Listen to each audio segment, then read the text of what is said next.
4 October তাদের দুজনের প্রথম দেখা হলো। তখন বিকেল ঘনিয়ে আসছে, বাতাসে শীতের আমেজ। 10 অক্টোবর তাদের দীর্ঘক্ষণ কথা হলো টেলিফোনে। সেদিন ছেলেটি নতুন কেনা টবে গোলাপের চারা লাগালো। 30 অক্টোবর রেস্টুরেন্টের নিরালা কেবিনে ছেলেটি বলল, তোমাকে আমি ভালোবাসি। মেয়েটি লজ্জায় মাথা নিচু করে টেবিলে আঁকিবুকি কাটল। 12 ডিসেম্বর গোলাপ গাছে কুড়ি ধরল। মেয়েটি রেস্টুরেন্টের ছেলেটিকে জিজ্ঞেস করল, কেন ভালোবাসো আমায়? আমি সুন্দরী তাই? তোমার চেয়েও সুন্দরী আছে কত। আমার বাবার প্রচুর অর্থ তাই? তোমার বাবার চেয়ে বড় লোক এখানে কম আছে? তাহলে ভালোবাসি ভালোবাসি, তার আবার কারণ হয় নাকি?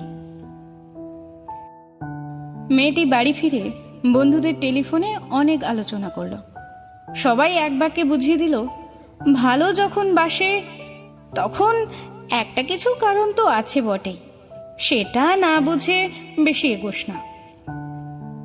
3 জানুয়ারি মেয়েটি বলল, আমার কাছে কি চাও? কই, চাইনি তো কিছু। ভালোবাসো অথচ চাও না, তাহলে? না চাহিলে যারে পাওয়া যায়। এ তো গান, শুধুই গান। তাছাড়া কি? কিছুই যদি না চাও তবে ভালোবাসো কেন? ভালোবাসি তাই ভালোবাসা দিতে চাই, চাইবো কেন? তুমি সত্যিই অদ্ভুত। 10 ফেব্রুয়ারি দুজনের দেখা হলো মেট্রো স্টেশনের পাতালে। ছেলেটি বলল, আমি কাল সারা রাত বাঁশি বাজিয়েছি। সারা রাত সেই সুরের মায়াবী আলোয় তুমি নাচছিলে। অসামান্য অনন্য সে নাচ। ধ্যাৎ, কাল সারা রাত আমি ঘুমিয়েছি। আমি কিন্তু তোমার নাচই দেখে গেছি সারা রাত। তোমার বাঁশি একদিন শুনতে হবে। 12 মার্চ ছেলেটি বাঁশি বাজালো। মেয়েটি শুনল। সময় থমকে রইল অনেকক্ষণ। বাঁশি যখন থামল, মেয়েটি 2 চোখ ভরা জলে বলল, বাঁশি শুনতে শুনতে আমার ঘুম এলো আবেশে। আমি দেখলাম আমি নাচছি মেঘের মাঝখানে, তারাদের পাশে। আমি নাচছি আকাশে ফুলের গন্ধ। ডাক্তার আমায় বাঁশি বাজাতে নিষেধ করেছেন। সে কি, কেন? বাঁশি আমায় টেনে নিয়ে যায় স্বপ্নের মধ্যে। ডাক্তার বলেছে, স্বপ্ন দেখে আমার মস্তিষ্কে শিরা উপশিরা জট পাকিয়ে যাচ্ছে। তাহলে ভাবছি।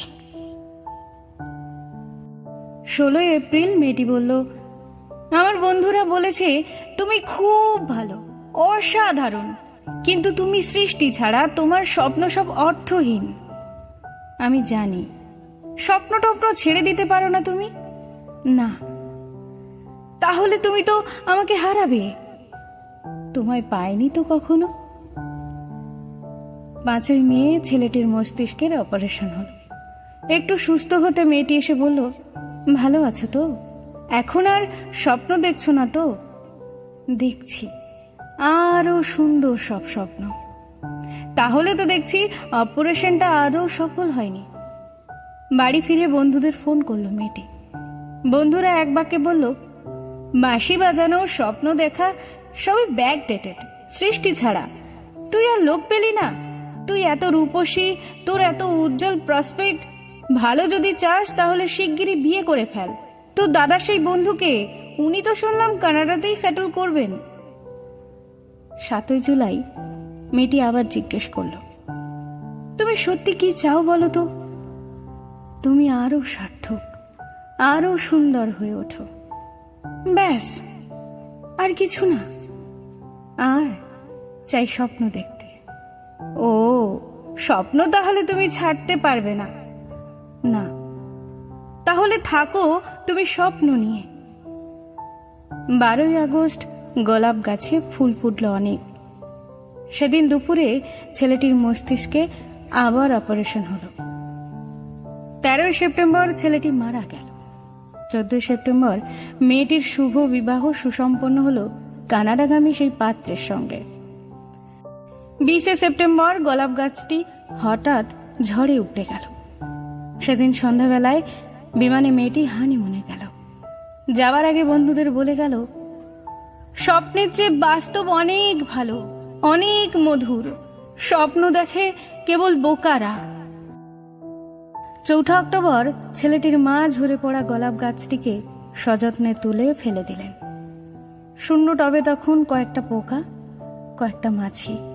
আমরা কেউ জানি না ওগুলো পোকা, মাছি নাকি ছেলেটির স্বপ্ন। আমরা ঠিক জানি না, আমরা কেউই জানি না।